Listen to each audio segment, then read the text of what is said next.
네, 안녕하세요. 반갑습니다. 청송의학회 이충이라고 합니다. 진료 끝나고 식사도 못 하시고 오신 분들도 계실 것 같은데 많은 분들 참석해 주셔서 감사합니다. 2년 전에 울산에 한번 왔었는데요. 그때도 원장님들이 환대해 주셔서 기분 좋게 대화를 많이 나누고 좋은 기운 받아서 돌아갔고 오늘도 여러 원장님들 뵙고 저희가 하는 진료 방식이라든지 어떻게 진료를 할 것인가에 대한 부분들 말씀을 드리고 공감이 되신다고 하면 같이 공부할 수 있는 좋은 동료가 되었으면 하는 마음으로 오게 되었습니다. 나눠드린 자료는 한번 보셨나요? 오늘 받으신 분들이 많죠? 예. 혹시 책이라도 한번 보신 적이 있으신지? 오늘 강의 순서는 대략 어떻게 진행할 거냐면요. 자료를 나눠드린 거는 오늘 강의 진도를 이렇게 나가거나 이런 건 아니고, 이 부분은 이제 참고해서 앞으로 공부를 하시라고, 이제 오늘 처음 받아보신 분들도 있을 거고, 강의 끝난 다음에 다시 한번 이렇게 확인해 보시면, 이게 이제 총정리 서머리 자료이기 때문에, 다시 한번 공부하시는 데 도움이 될 것 같아서, 오늘 강의 일부 쓰고, 공부용으로 일단 나눠드린 거고요. 차트 다 받으셨죠? 이게 이제 저희 한의원에서 사용하고 있고, 저희 학회 원장님들이 사용하시는 차트인데, 이 차트를 이용해서 이제 저희가 하고 있는 진료에 대해서 설명을 드릴 겁니다. 일단 저희 학회 소개 간단히 하겠습니다. 저희 학회는 이제 정규학회는 아니고요.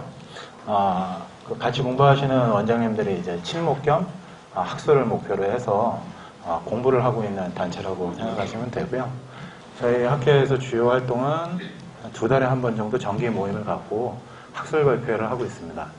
그래서 올해 같은 경우는 각 장별 장부병, 예를 들어서 지난달 같은 경우에는 신장과 방광병에 대한 주제를 가지고 이제 케이스 발표 내지는 내용 정리를 했었고, 올해 주제는 이제 장부병에 대한 부분들을 하고 있고요.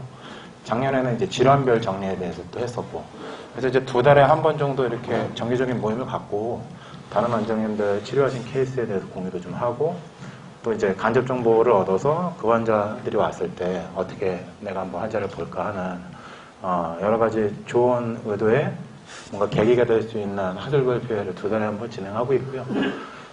그 다음에 학생 강의를 저희가 매 학기 진행하고 있습니다. 제가 이제 2012년부터 한의사 강의 계속 해오고 있는데, 강의 수료하시고 계속 같이 공부하시는 원장님들 중에서 이제 강사분들을 선별을 해서 학생분들 방학 때마다 강의를 진행을 하고 있고요. 그래서 이제 그 학생 강의를 진행하시는 강사분들이 그게 누적이 되면서 이제 앞으로 한의사 강의를 할 준비를 또 하시고 있고, 또 그 학생 강의를 들었던 학생들 중에서 이제 한의사가 되어서 다시 또 한의사 강의를 수료하고 학생 강의 강사로 나서는 이런 모임도 하고 있고요. 그래서 지금 제가 처음 책을 내고 강의 시작하면서 계획했던 대체적인 틀이 어느 정도는 이제 이루어진 것 같습니다.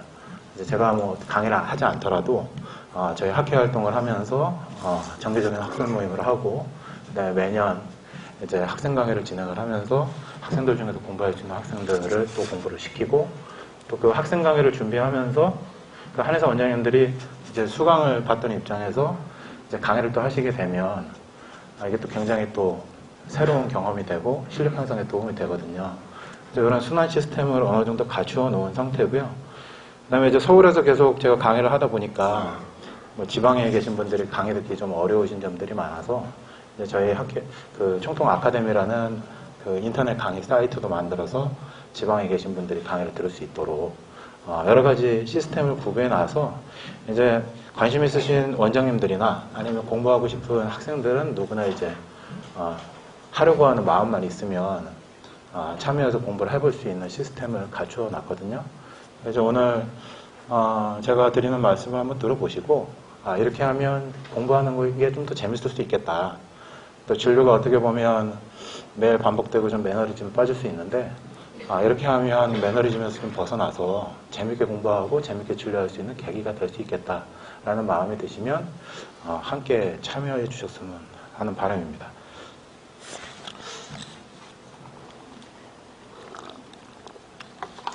잠시 멘트 좀 보겠습니다.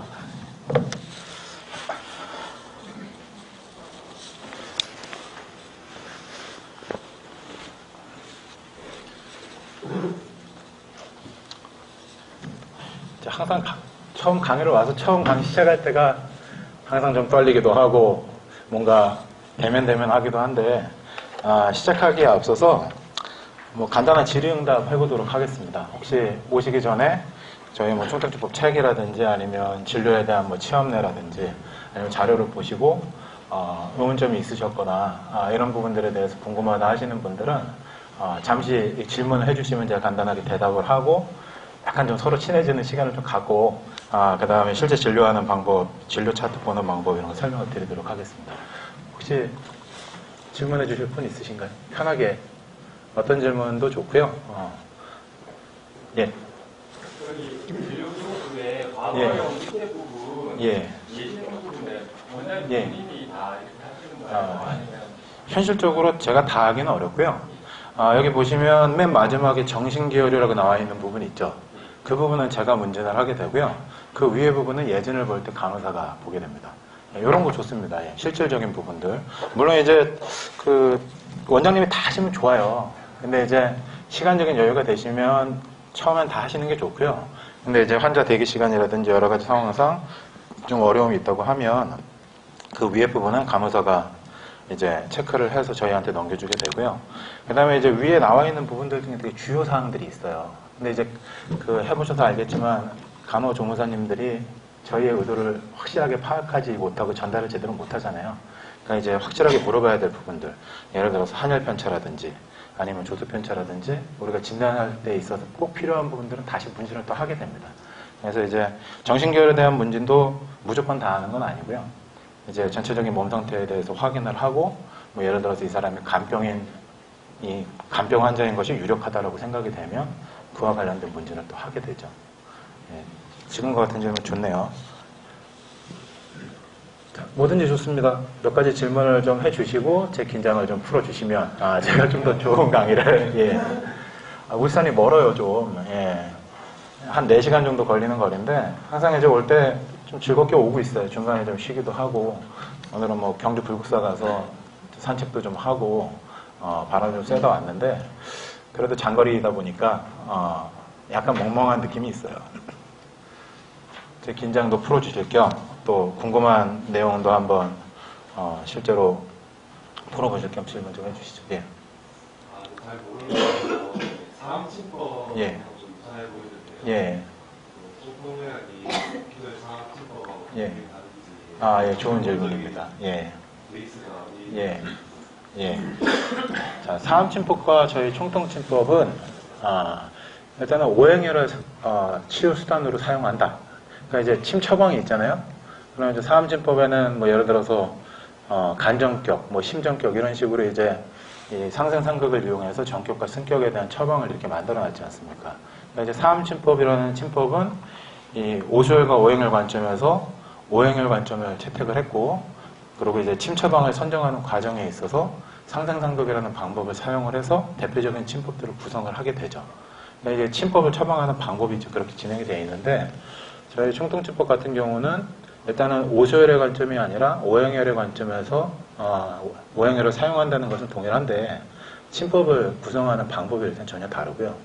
네, 저희는 이제 오행의 상생상극이나 이런 건 전혀 사용하지 않고 그 장부의 병리를 설정을 하고 그 병리를 설정하기 위해서 효과적인 오행혈 조합을 선정하는 식으로 처방을 구성을 하게 됩니다. 그래서 지금 총통의학이라고 제목을 적어놨는데 이제 의학이라고 저희가 총통의학회라고 이름을 붙이게 된 것도 이제 저희가 하는 진단 과정이 일단 오장육부의 병리를 찾는 과정에 기초를 하고요. 그래서 환자가 호소하는 증상을 어떤 장부의 내성병 중에서 어떤 병리 때문에 나타났다. 혹은 어떤 장부의 경락병 중에서 어떤 원인 때문에 나타났다를 진단을 하고 그 질환을 치료하는 침 처방을 선정을 해서 침 치료의 효과를 보면 만약에 한약 치료가 필요한 경우라면 그 침 치료 처방과 같은 의미를 가지고 있는 한약 처방을 사용하는 방식으로 진행이 되거든요.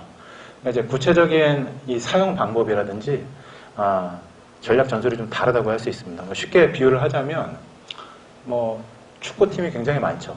축구 좋아하시면 뭐 굉장히 많은 축구팀들이 있는데 팀마다 감독이 어떤 감독이냐에 따라서 전략 전술이 굉장히 다르죠. 그러니까 이제 이 침이라는 수단, 그 다음에 한약이라는 수단을 활용하는 것은 이제 동일한데, 어떤 방식으로 전략 전술을 가지고 이용을 하느냐가 다르다고 보시면 돼서, 사암침복과는 오행혈을 사용한다는 점만 같고, 나머지 부분들은 대부분 다르다고 보시면 됩니다. 질문에 답이 됐나 모르겠네요. 이게 굉장히 포괄적인 부분들이라서, 오행혈을 사용한다는 부분만 같아요. 그리고 이제 보사에 대한 부분 이런 것도 전혀 다르고요. 뭐 예를 들어 사암침에서는 보사가 굉장히 중요하잖아요. 뭐 간전격을 쓴다 이러면 간전격에서 곡천은곡을 보한다가 기본 처방이 되죠. 보법 처방. 그럼 이제 이 곡천은곡을 보하는 이유가 수생목을 하기 위해서 이제 곡천은곡을 보하는데 저희는 그렇게 이해하지 않고 곡천은곡을 선택을 할 때에는 간의 음액이 부족해져서 간음 부족으로 인한 여러 가지 증상이 나타나고 있다.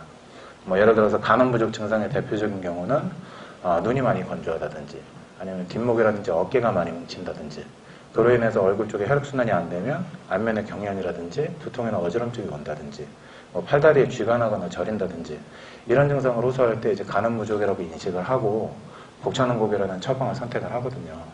그러니까 이제 매 처방이 이제 이런 식으로 구성이 되기 때문에 처방을 구성하는 방법 자체가 많이 다른 거죠.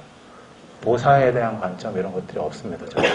그리고 침을 놓을 때도 왜 보한다, 사한다 이런 보법, 사법을 많이 말씀하시는데 침을 놓는 행위 자체에 대한 보사법도 중요하다고 생각하지 않아요. 그래서 이제 어떤 병리를 해결할 수 있는 침 혈자리가 선택이 되면 그 혈자리에 이제 정확한 치료를 해서 자극을 주면 몸에 이제 자생력이 발동이 되는 거죠. 그래서 내 몸을 정상으로 돌리고자 하는 힘이 생기면서 발동을 한다고 보고 뭐 오른쪽으로 돌린다, 왼쪽으로 돌린다가 중요하다고 생각하지는 않거든요. 이제 그런 부분들이 많이 차이가 날 겁니다. 혹시 또 다른 질문 있으신가요?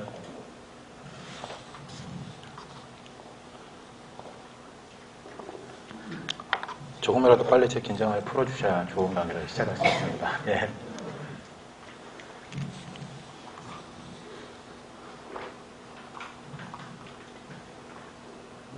예.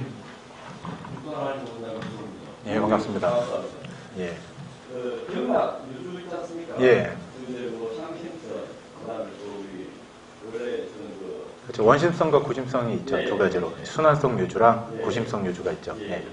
주로 어떤 쪽으로 보십니까? 그 좋은 질문입니다. 예.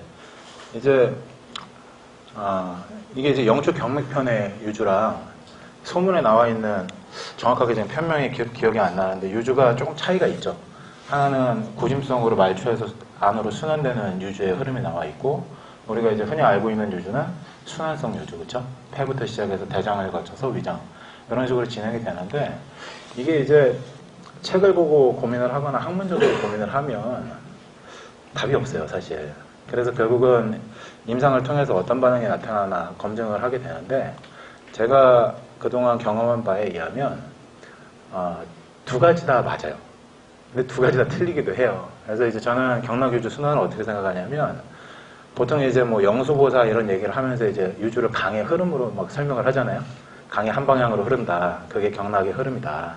그리고 이제 그 방향을 더해준다. 아니면 막아서 덜 가게 한다. 이런 개념을 사용하는데 제가 보기에 이 오행혈과 그 다음에 경락유주는 어떻게 보면 이 전파와 비슷한 느낌인 것 같습니다. 그러니까 이제 우리가 핸드폰 사용을 하잖아요. 그럼 기지국과 이제 교신이 되는데 이게 한 방향으로 되지 않고 양방향으로 되지 않습니까? 저희가 문자를 보낼 수도 있고 받을 수도 있잖아요. 그러니까 이제 상황에 따라서 보낼 수도 있고 받을 수도 있는. 근데 이제 상황에 따라서 어떤 흐름이 형성이 되기도 하는데 이게 물의 흐름이나 이런 걸로 생각되지 않고요.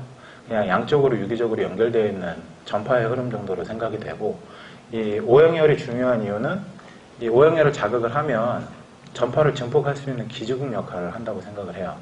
그래서 뭐 예를 들어서 아까 말씀드린 간전격에서 곡천은곡보를 한다. 그럼 곡천은곡이라는 혈자리를 사용하면 이게 이제 간에 직접적으로 자극을 주는 자극이 된다 이거죠.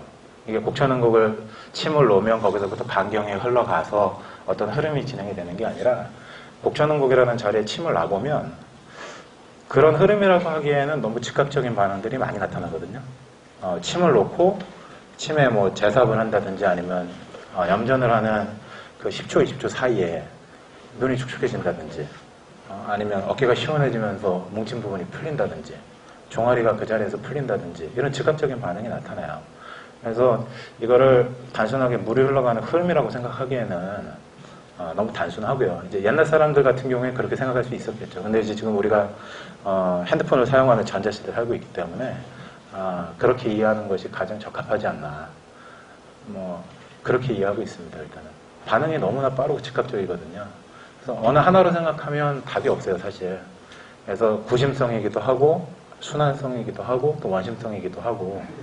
그러니까 이제 저희가 눈에 보이지 않는 부분을 다루다 보니까 경락 위주로 이제 좀 학관이 높으신 원장님들은 당연한 것이다, 한의학이 그런 것이다 하고 믿는 분도 있지만 최근에 뭐 졸업한 얼마 안 된 분들이나 아니면 지금 학생들 같은 경우는 경락 위주 자체를 말도 안 된다 하는 경우도 있거든요.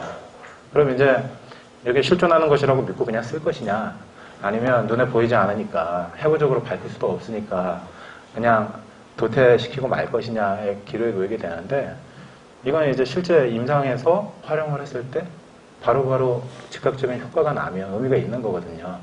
그래서 이따가 육부에 대한 내용을 할 때 사실 경락 위주를 굉장히 중요하게 말씀을 드려요. 왜냐하면 경락 위주는 기본적인 진단을 할 수 있는 진단점이 되기도 하고, 우리가 이제 환자를 진단할 때 그 환자가 몇몇 질환을 얘기하게 됐을 때, 뭐 예를 들어서 환자가 그런 사람들 많지 않습니까? 머리도 아파요, 어깨도 아파요, 허리도 아파요, 다리도 아파요.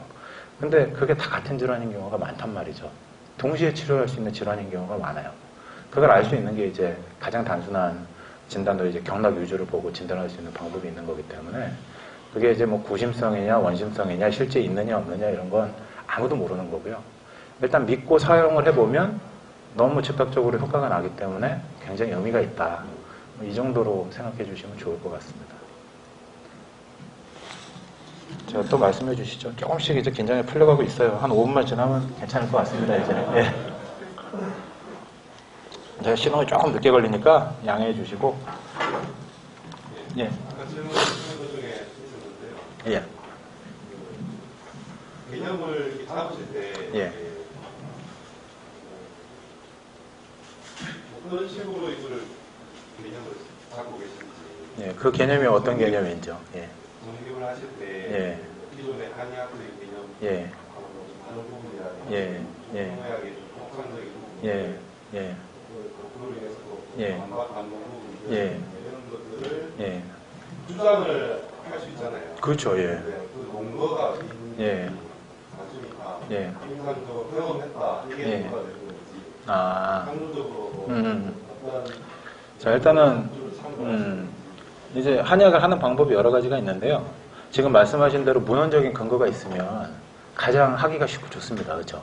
문헌적인 근거가 있으면, 뭐 예를 들어서 동의보감 어디에 이런 구절이 있기 때문에, 의학인문 어떤 구절에 이런 그 이야기가 있기 때문에 그거에 근거해서 나는 이런 진료를 한다. 저희도 대부분의 많은 내용들은 그런 걸 따라가고 있고요. 왜냐하면 저희가 가지고 있는 많은 수많은 한의학적 지식들이 굉장히 좋은 것들이 많거든요. 그래서 이제 대부분의 것들은 그런 것들을 차용을 하고 있는데, 실제로 임상에 부딪혀 보면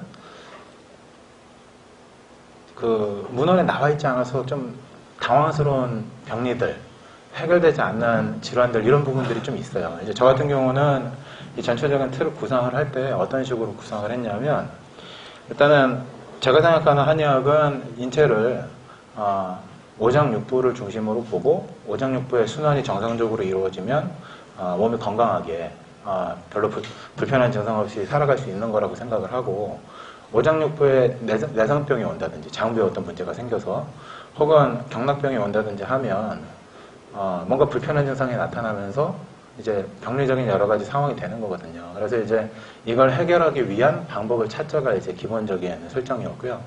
그래서 각각의 장부에 대한 병리들, 질환들 이런 거에 대해서 정리를 하게 됐죠.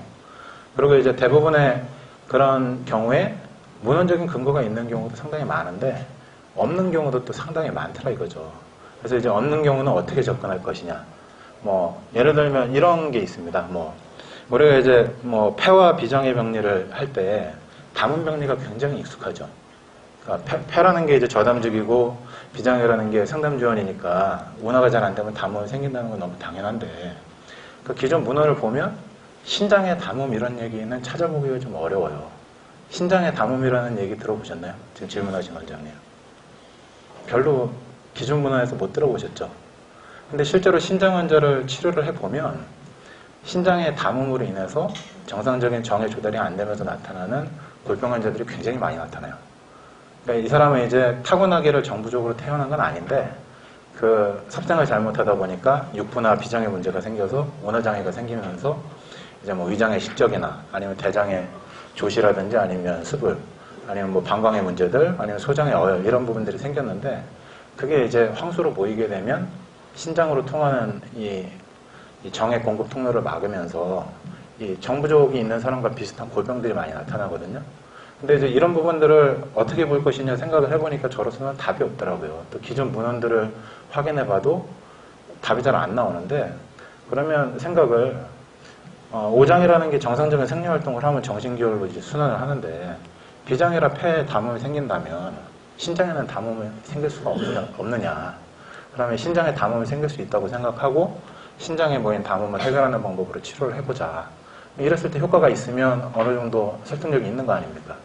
그런 방법으로 접근을 해서 치료 효과가 있으면 그 이론이 괜찮은 방법이니까 살아남는 거고 그런 식으로 치료해봤는데 이건 전혀 되도 않아. 어쩌다 한번 되기도 하는데 별로 이 유의성이 없다. 또 이제 저만 하는 게 아니라 제가 이제 말씀드리고 이렇게 치료해보라고 했을 때 다른 원장님들이 또 비슷한 치료를 할 거 아닙니까? 이제 그랬을 때 이제 계속적인 재현성이 나타난다 이러면 이게 이제 괜찮은 이론이구나.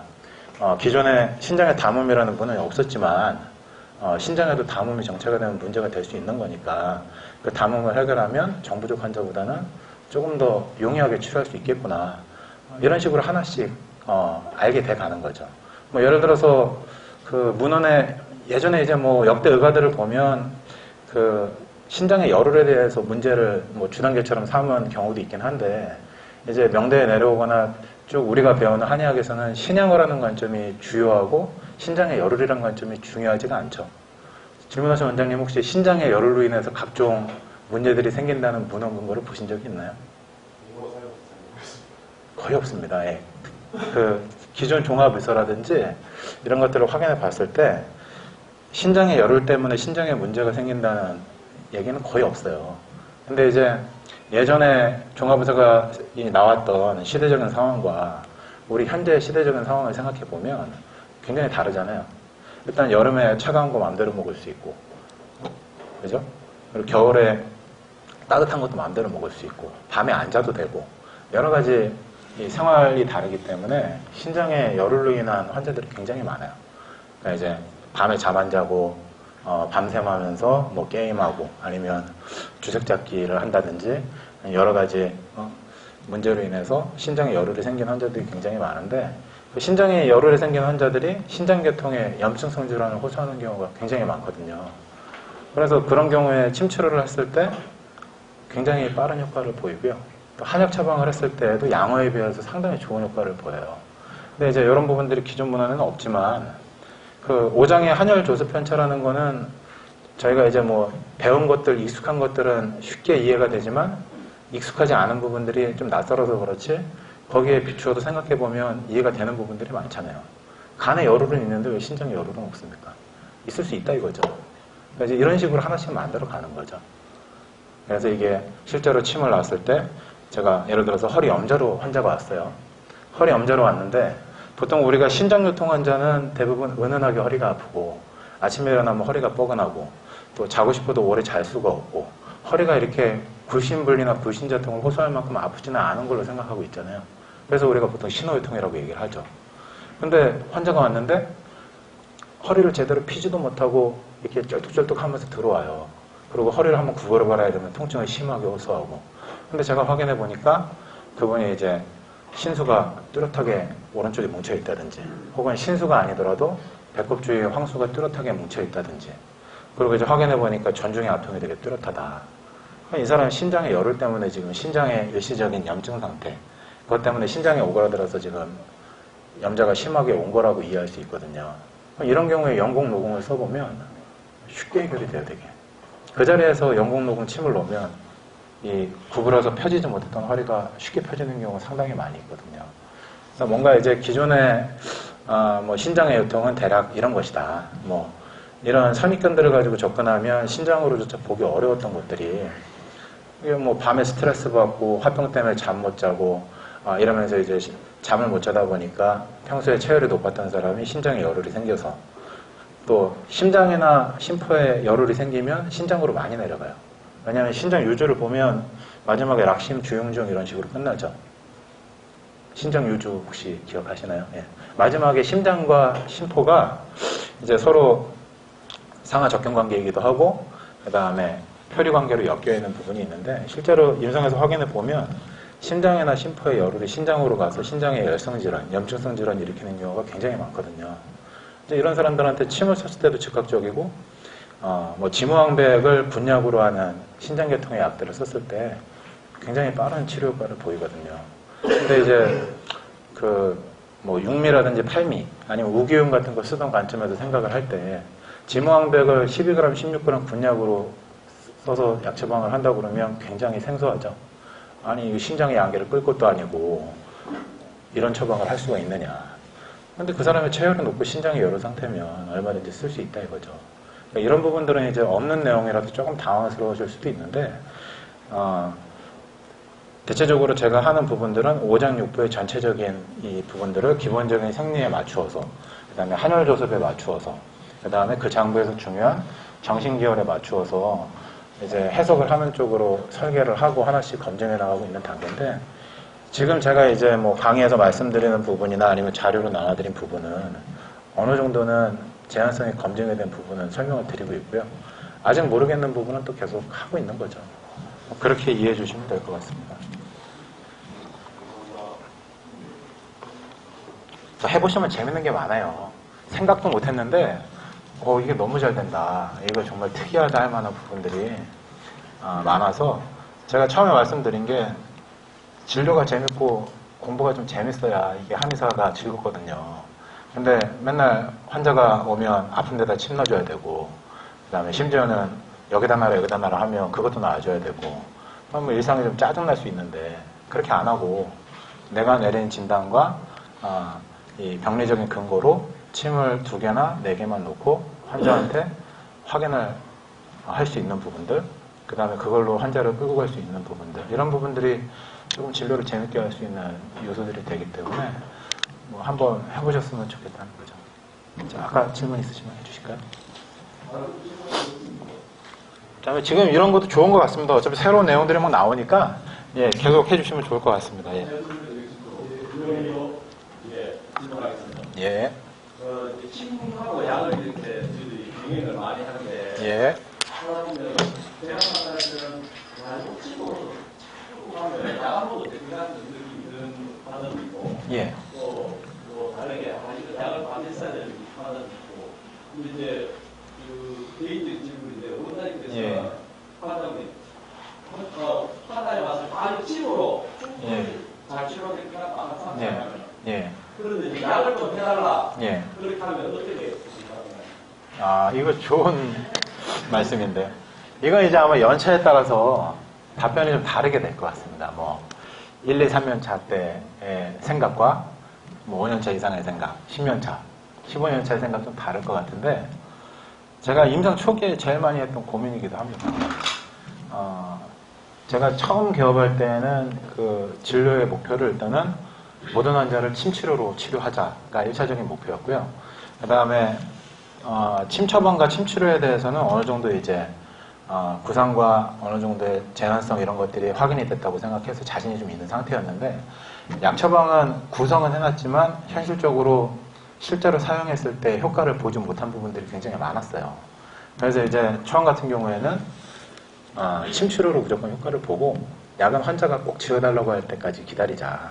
그럼 내가 모르니까. 그래서 침치료를 보다 보면 이제 병리가 나오고 그 병리에 대해서 한약 처방을 어떻게 할까 생각해 보고 그게 이제 확신이 있으면 그 후에 이제 환자가 원하면 주는 쪽으로 이제 설정을 했기 때문에 초기에는 그 원장님이 얘기하신 대로 환자가 왔을 때 한 서너 번 침 맞을 것 같다. 당연히 침치료 위주로 하죠. 그리고 이제 환자가 약치료를 원한다. 당연히 해주면 좋은데 제가 모른다. 그러면 좀 시간을 여유를 두고 기다리자고 합니다. 그러니까 침치료를 3회에서 6회 정도 하면 어느 정도 효과를 보일 수 있으니까 그 경과를 보고 그때 가서 이제 예방을 위해서든 아니면 좀 더 나은 치료를 위해서 이제 한약 처방을 하자라고 얘기를 하고 기다리는 쪽을 많이 선택을 하고요. 환자가 얘기했을 때 제가 바로 그 병리에 대해서 알고 약 처방이 나온다 그러면 당연히 처방을 했을 것이고, 그 다음에 해도 모르는 경우가 좀 생겨요. 그러면 이제 침치료가 효과가 있으니까 5회 침치료하고 중간에 상담을 하고 또 뭐 한 10회 정도 치료하고 또 중간에 상담을 하고 제가 계속 궁리를 하는데 계속 모르겠는 경우가 생기죠. 그러면 이제 아직 침을 좀 더 치료를 해야 되고 아직 안 먹을 때가 안 됐으니까 침 치료가 좋으니까 기다려보자. 이런 식으로 처음에는 진행을 많이 했고요. 근데 이제 어느 정도 알게 된 다음에는 환자의 니드가 되게 중요하죠. 이 사람은 진짜 약을 먹고 싶은 환자인데 제가 이제 굳이 침 맞자고 해서 쫓아버리는 환자들도 꽤 많거든요.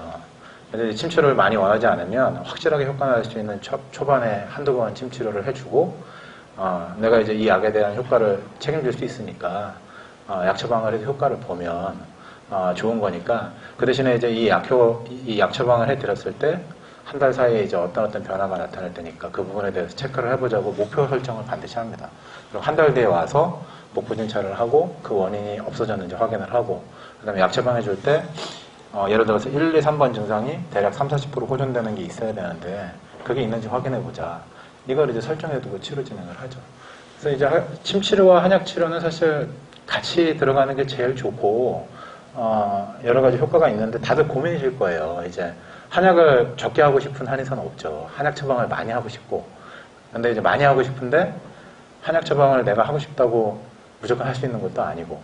그 다음에 침치료가 되게 효과가 좋은데 굳이 한약 처방을 할 필요가 있겠냐 생각하시는 분들이 있을 거고 할 텐데 저는 이제 진료를 할 때 기본적으로 환자한테는 정보 전달을 많이 하는 편이고요. 지금 진료하는 건 이제 이따 차트 보면서도 설명드리겠지만 제가 진료를 할 때 기본적인 목표는 환자한테 진료를 한 다음에 그 병의 원인에 대해서 일단 설명을 해주고요.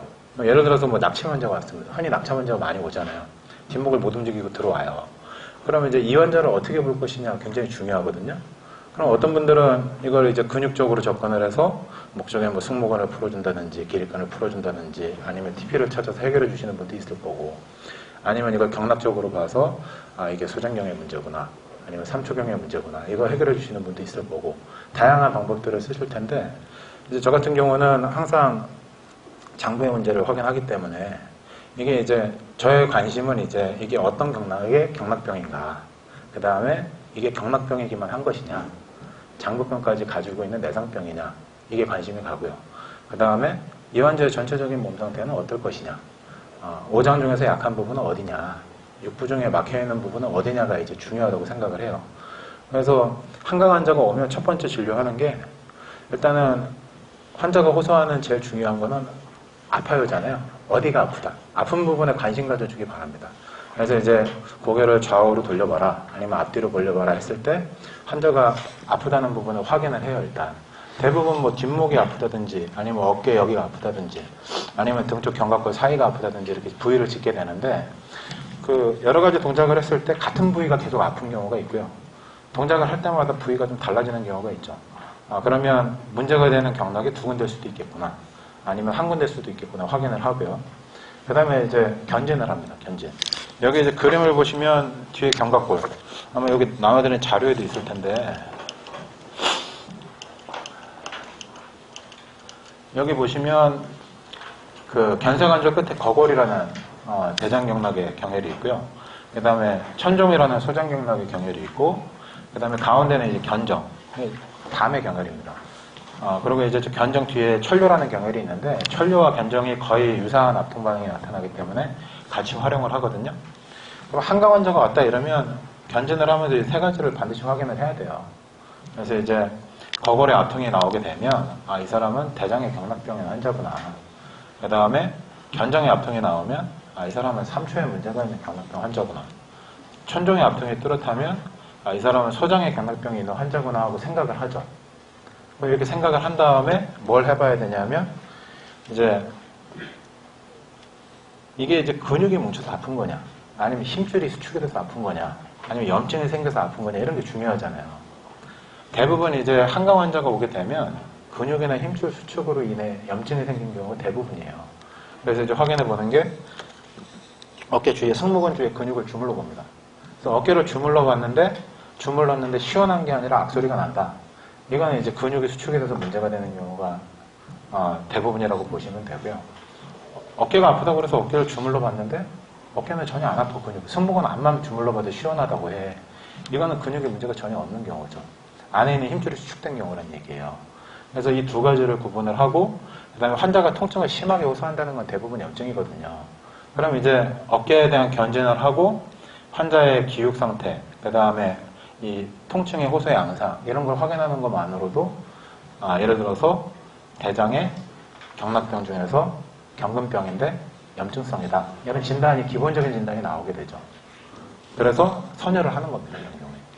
예를 들어서 이 대장이라고 하면 고개를 앞뒤로 못 움직이건 좌우로 못 움직이건 이건 이제 대장의 힘줄을 풀어주기 위해서 목혈을 사용한다. 그럼 상간을 사용하면 좋아요. 굉장히. 상간을 사용하면 고개 움직임에 즉효적인 반응이 나타납니다. 그리고 이게 염증이기 때문에 화혈을 사용하면 염증이 많이 줄어들 거다. 양계를 선택을 해줘. 그래서 침처방이 상간 이목에 양계 양곡으로 선택이 돼요.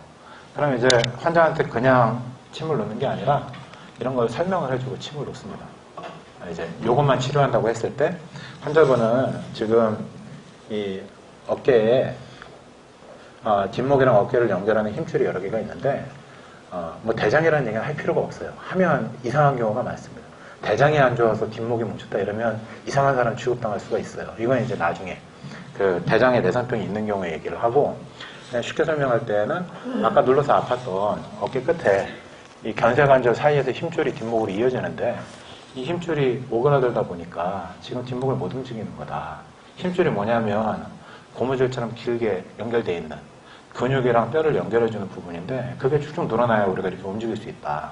근데 이게 지금 잘 못 움직인다는 얘기는 힘줄이 뭉쳐있다는 얘기이기 때문에 내가 이제 그 힘줄을 풀어주는 침을 놓을 거다.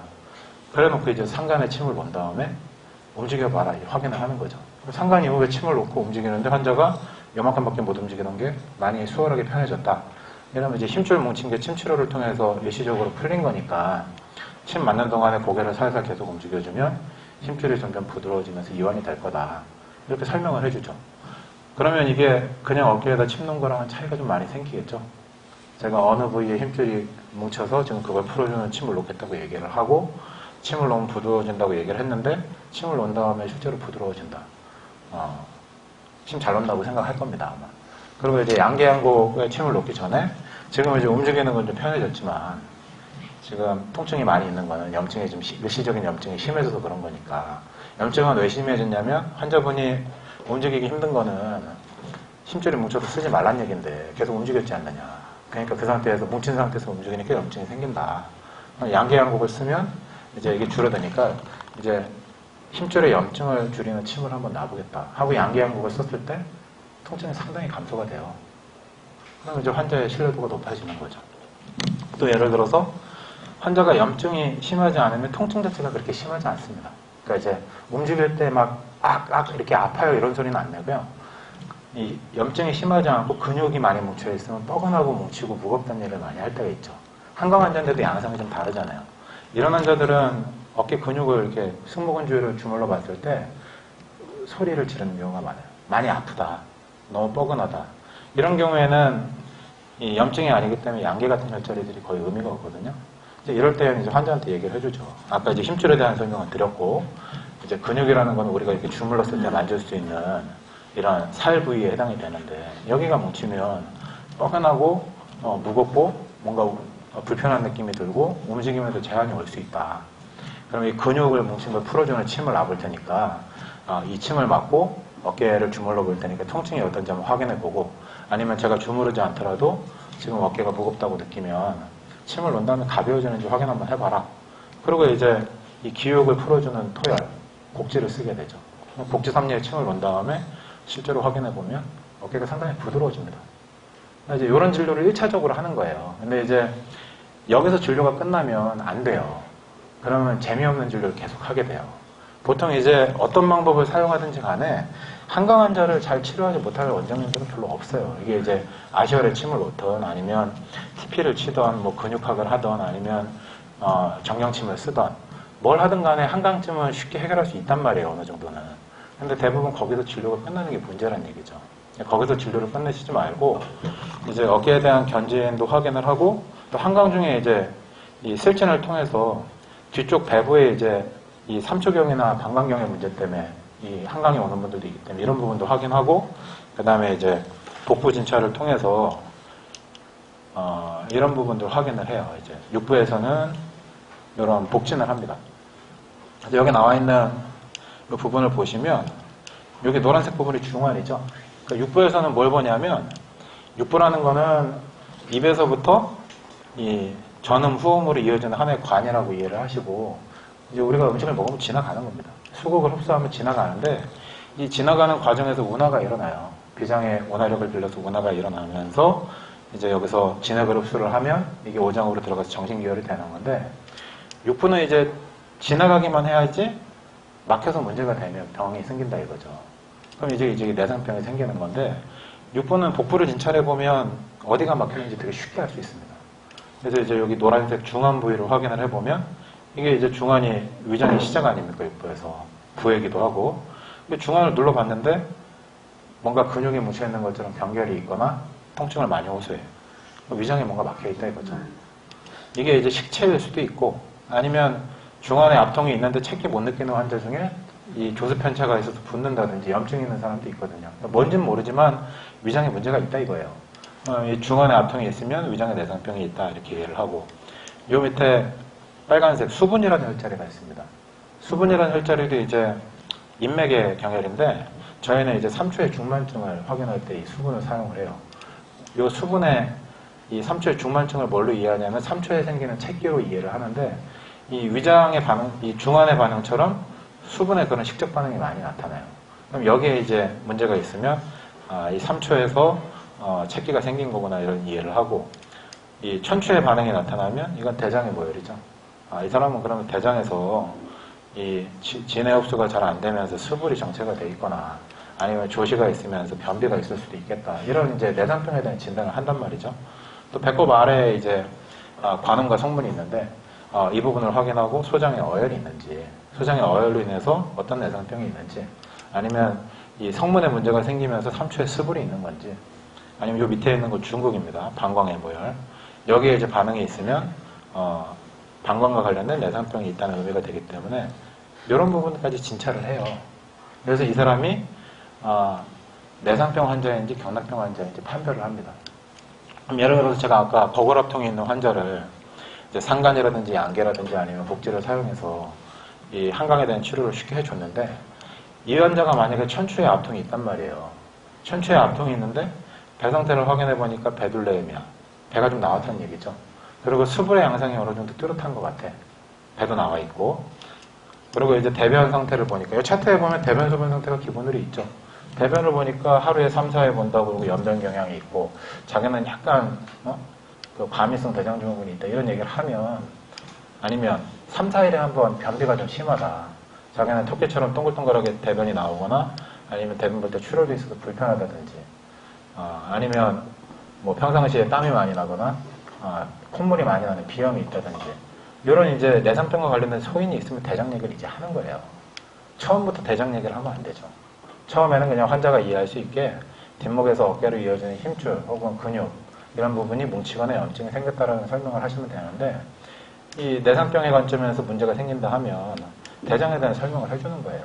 환자분 같은 경우는 대장에서 지금 정상적인 수분 흡수와 노폐물의 배출이 잘 안 돼서 장내에 노폐물이 있는 상태다.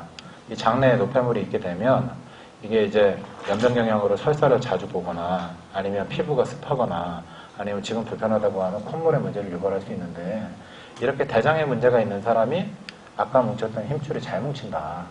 이런 현상이 지금만이 아니라 반복적으로 생길 가능성이 있다. 그리고 환자분 같은 경우는 지금은 한강으로 왔는데 만약에 어깨를 다치게 된다면 어깨 앞면 부분을 다칠 확률이 많고 팔꿈치가 불편하다고 하면 복지 주위의 팔꿈치가 흔히 테니스 엘보라고 하는 그 복지와 주료 요 사이에 이제 외측 상가 부위에 문제가 생기잖아요. 그 부분에 문제가 올 수도 있고 아니면 손목을 다치게 된다 그러면 양계 주위에 불편 증상이 생길 수 있고 혹시 손저림이 생기게 된다면 첫 번째 손가락이나 두 번째 손가락에 문제가 생길 수 있다. 혹은 허리가 아프게 된다면 요추 4호근의 디스크가 나올 수도 있고 아니면 허리띠가 지나가는 허리 부위가 많이 아플 수 있다. 이런 설명을 해주시면 이 증상이 그 사람한테 있는 경우가 많고요. 혹은 없더라도 추후에 생길 가능성이 많으니까 치료를 해야 된다는 티칭이 되시는 거죠. 이런 경우에 내상병에 대한 부분들이 의미가 생기는 거예요.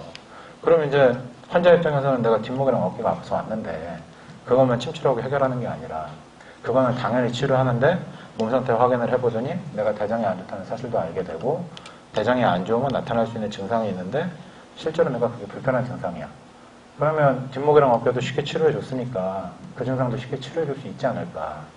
나는 이 콧물이 많이 나는 비염이 병원에 가서 항히스타민제 먹으면 조금 줄어들긴 하는데 뭐 지루탱 먹어도 별 효과가 없는 것 같고 먹을 때 뿐인 것 같고 고생을 많이 했는데 혹시 이 치료를 받으면 혹시 침 치료를 통해서 비염이 좋아지지 않을까 하는 생각도 할 수 있잖아요. 근데 실제로 시도해서 침 치료를 계속 해봤더니 콧물이 많이 줄어드네.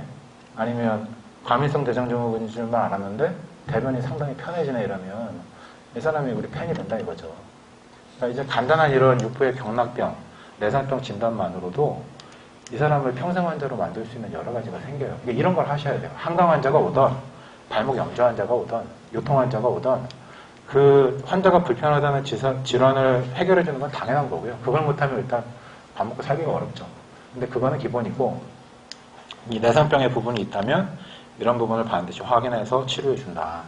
근데 이제 뭘 알아야 이제 내상병이 뭔지를 알아야 설명을 해줄 거 아닙니까? 이런 건 이제 각각의 강론에서 숙지를 하시고 숙달을 하셔야 되고요. 그 다음에 요거 말고도 이제 5장에서 다뤄야 될 부분들이 많아요. 이 사람이 대장병만 있는 게 아니라 간이 안 좋은 사람이냐, 아니면 신장이 안 좋은 사람이냐, 아니면 폐 기능이 안 좋은 사람이냐에 따라서 대장만 치료해서 끝날 건지, 아니면 추후에 간 기능 치료를 해줘야지 되는 건지, 뭐 신장을 해결해 줘야 되는 건지 이런 부분들이 결정이 되거든요. 그러니까 이 환자가 정말 무궁무진한 공부거리가 되는 거예요. 그러니까 이제 뭐 예를 들어서 우리가 예전에 그 뭐 대학교 가기 위해서 공부할 때 수학 문제 같은 거 많이 풀었잖아요. 그 수학 문제를 한 문제 풀고 끝나는 게 아니라 이 사람이 복합적인 문제를 가진 한 10개 정도의 문제를 우리가 풀어줘야 될 사람으로 오는데 제일 쉬운 난이도를 가진 근골격 질환을 우리한테 온단 말이죠. 그럼 그 첫 번째 문제를 풀어주고 호응을 얻고 두 번째 문제를 풀어주고 믿음이 생기고 세 번째 문제를 풀어주면 내가 아플 땐 무조건 여기 가야 되는구나. 네 번째 문제를 풀어주면 5년 10년 고객이 되겠죠. 계속 오시면서 이제 회원이 돼서 하나씩 하나씩 해결해 주시면 이게 이제 평생 환자로 갈 수 있는 방법이 되는 거죠. 근데 문제는 이게 이제 말뿐인 허상이냐 아니면 실제로 되느냐가 중요한 거잖아요. 근데 이제 제가 한의원 개업하고 13년 동안 이 방법으로 계속 해오고 있고요. 실제로 많은 팬들이 있고 많이 오시고 또 한번 경향성이 생긴 환자는 그 경향성대로의 패턴을 가지고 오시면서 치료를 계속하는 경우도 많고 혹은 예전에는 이런 경향성이었는데 예를 들어서 간병 환자였는데 신장병 환자로 바뀌는 경우도 있고요. 예전에는 분명히 폐 문제가 있어서 폐질환으로 치료를 했었는데 갑자기 간병 환자가 되기도 하고 그러니까 장기간 한 환자를 오래 보시면 체질이라는 게 변한다는 것도 많이 아시게 돼요. 같은 체질이 계속 유지가 되는구나. 아니면 폐병 환자였던 사람이 지금은 폐나 아무 문제도 없고 간병으로 변했구나. 또 5년 10년 하면 또 달라지겠죠. 이런 부분들이 상당히 재미있게 다가온다 이거죠. 그러니까 진료가 좀 재미있어지는 방법이라는 말씀입니다. 뭐 대략 여기까지 이제 흘러왔는데 이게 질문을 해주시면 제가 이제 꼬리를 물고 이게 많은 좋은 재밌는 얘기를 해드려요. 그러니까 이제 질문을 해주시면 이 한약 그 처음 질문은 그거였죠. 침 치료와 한약 치료를 할 때 세네 번 맞아도 침으로 해결될 수 있는 환자인데 한약을 원하면 해주냐? 당연히 해줘야죠. 처음엔 제가 능력이 안 돼서 못 해주고요. 모르니까. 모르는데 어떻게 줍니까? 근데 제가 알 때는 바로 해줬었고. 지금은 환자가 원하지 않아도 이야기를 할 때도 있고요. 근데 이제 제가 환자를 이제 진료하는 방법은 아까도 말씀드린 것처럼 주로 이제 정보를 주는 쪽으로 진행을 합니다. 환자분의 상태가 지금 단순하게 겉에 있는 근육이나 힘줄 이런 것만 풀어줘도 해결되는 상태면 요거 침치료 받고 해결될 가능성이 많다. 또 이걸 풀기 위해서 며칠 드시는 약, 뭐 4일, 6일치를 드시고 해결하면 이건 해결이 될 것 같으니까 이걸로 마무리하자. 근데 이 상황을 보니까 이거는 제가 이렇게 치료해 드릴 수 있는데 이 치료를 하면 지금은 괜찮을 텐데 확인해 보니까 대장에 문제가 있거나 아니면 간에 문제가 있어서 환자분은 제가 지금 이 치료를 해줘도 분명히 계속적으로 재발을 하게 된다. 그런 원인이 이 간의 문제 혹은 대장의 문제이기 때문에 이거에 대해서 한약 치료를 하시면 혹은 침 치료를 장기적으로 하시면 재발되는 걸 현저히 줄일 수 있다. 그 치료를 해보는 게 어떠냐. 또 경제적인 여력이 되시면 한약 치료를 하면 빠를 것이고, 만약에 약을 먹지 못한다면 요새 우리의 식생활이 워낙에 좋기 때문에 한약을 먹지 않아도 침 치료를 이틀에 한 번 정도만 받으면 한약을 먹는 효과를 낼 수가 있어요. 정신계열이 부족한 환자도 있지만 많지 않습니다. 대부분 순환장애라든지 한혈조소대 편차가 생겨서 문제가 된 환자들이기 때문에 한약 치료를 안 해도 침 치료만으로도 좋아질 수 있는 환자가 너무 많아요. 그리고 환자가 한약 치료가 가능하다. 또 이제 처음에는 잘 모를 수도 있죠. 이 사람이 한약을 먹고 싶은 건지 아닌지, 경제력이 되는지 안 되는지. 근데 이제 환자를 보다 보면 제가 이제 저희 강의 듣는 원장님들이나 학교 회원분들한테도 많이 강조를 드리는 게, 한의원 여건에 따라서 3번이나 5번 정도 침 치료를 하실 때마다 반드시 중간 상담을 하시는 게 좋습니다. 이제 환자의 처음 상태를 확인을 하고 침 치료를 어느 정도 한 다음에 어느 정도 좋아졌는지, 복진이 어느 정도 변했는지, 이런 상담을 계속 하시면서, 단 중요한 건 이제 상담을 할 때마다 이건 약을 먹으라는 신호다라는 느낌을 주지 마셔야 돼요. 이건 상담을 하는 거다. 의사 선생님이 내 몸 상태가 궁금해서 나를 진찰해 주려고 부르는 거니까 내가 부담 안 갖고 들어가도 된다. 이런 느낌이 드셔야지, 원장실만 오라고 그러면 이건 약 먹는 거구나, 도망가야 되겠다, 이런 느낌이 들면 안 돼. 이건 순수하게 나 진찰하는 의도다라는 느낌이 들도록 몇 년간 그런 분위기 만들어 주셔야 돼요. 그리고 이제 환자분하고 이렇게 2번, 3번, 4번 상담을 하고 자기 건강에 대해서 관심 가져주고 설명해 주는 사람한테 당연히 호감이 생겨요. 이 사람이 약을 먹고 싶은 사람인지 아닌 사람인지, 경제 능력이 되는지 안 되는지, 먹고 싶은데 경제력이 안 돼서 못 먹는 건지 느낌이 오잖아요. 그럼 먹고 싶은데 경제력이 안 되는 사람이면 침치료 열심히 하라고. 지금 우리가 먹고 살기 힘든 시대가 아니기 때문에 침치료로 어느 정도 해결할 수 있으니까 2달이고 3달이고 침치료 받으면 한약 먹는 거랑 비슷하다, 이렇게 설명해 주시면 되고, 여력이 되면 아무래도 잘 먹으면서 침치료를 받으면 훨씬 더 빨리 좋아지니까 치료기간 앞당길 수 있다. 한약 처방 하시면 되는 거고요. 그러니까 이제 환자가 이해를 하고 원할 때 한약 처방을 한다고 생각하시면 돼요. 다행인 게 침치료는 또 의뢰 당연히 받는 걸로 알잖아요. 너무 고맙게. 원래 침치료도 받을까 말까 막 고민하고 환자가 이러면 와서 진찰만 받고 침은 나중에 맞을게요, 이러지 않잖아요. 잘. 침은 맞는 걸로 알고 오잖아요. 그러니까 우리한테 기회는 무궁무진하다 이거죠. 침만 잘 놔주면, 또 환자의 몸 상태를 설명해주면, 또 침치료로 효과를 내면 기회는 계속 생기는 거거든요. 자, 질문에 대한 대답이 되셨는지 모르겠습니다. 자, 혹시 또 다른 질문 있으신가요? 예.